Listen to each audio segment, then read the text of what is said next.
వర్షాకాలం రానే వచ్చింది. వర్షాకాలం వస్తూ దగ్గు, జలుబు మరియు జ్వరాన్ని కూడా తెస్తుంది. ఇలాంటి జబ్బులు మీకు రాకుండా ఉండాలంటే నేను చెప్పే ప్రికాషన్స్ ఫాలో అవ్వాలి. ఇందులో మనం ఫస్ట్ చేయాల్సిన పని ఏంటంటే మనం తీసుకునే వాటర్ అలానే మనం తినే ఫుడ్ కరెక్ట్గా ఉండేలా చూసుకోవాలి. మనం తాగే వాటర్ కరెక్ట్ టెంపరేచర్లో మెయింటైన్ చేసుకోవాలి, అలానే క్లీన్గా ఉండేలాగా చూసుకోవాలి. మనం తినే ఫుడ్ బయట తినే ఫుడ్ తగ్గించేసి ఇంట్లో చేసినటువంటి వేడి ఫుడ్ తినేదానికి ట్రై చేయండి. ఎందుకంటే కంటామినేటెడ్ ఫుడ్ అండ్ వాటర్ ద్వారా టైఫాయిడ్ ఫీవర్ లాంటివి వచ్చే ఛాన్స్ ఉంటుంది. తర్వాత మీరు వర్షంలో తడిచినప్పుడు వెంటనే ఇంటికి వచ్చి ఫ్రెష్ అయ్యి డ్రై క్లాత్స్ వేసుకోవడానికి ట్రై చేయండి. మీరు అలానే వెట్ క్లాత్స్లో ఉన్నట్లయితే మీకు జలుబు, దగ్గు అలానే స్కిన్ ఇన్ఫెక్షన్స్ వచ్చే ఛాన్స్ ఉంటుంది. తర్వాత మీరు మీ ఇంటి చుట్టూ ఎక్కడైనా రెయిన్ వాటర్ స్టోర్ అవుతుందేమో అబ్జర్వ్ చేయాలి.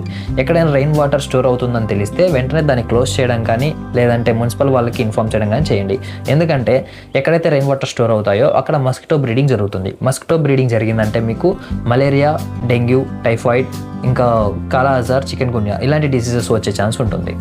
తర్వాత అలానే మీరు బయటికి వెళ్ళేటప్పుడు ఖచ్చితంగా గొడుగు కానీ అలానే రెయిన్ కోట్ కానీ మెయింటైన్ చేయడం నేర్చుకోండి.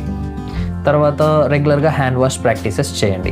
ఈ చిన్న జాగ్రత్తలు మీరు పాటించినట్లయితే మీరు, మీ ఇంట్లో వాళ్ళు అలానే మీ పిల్లలు అందరూ డిసీజెస్ నుంచి సేఫ్గా ఉండే ఛాన్స్ ఉంటుంది.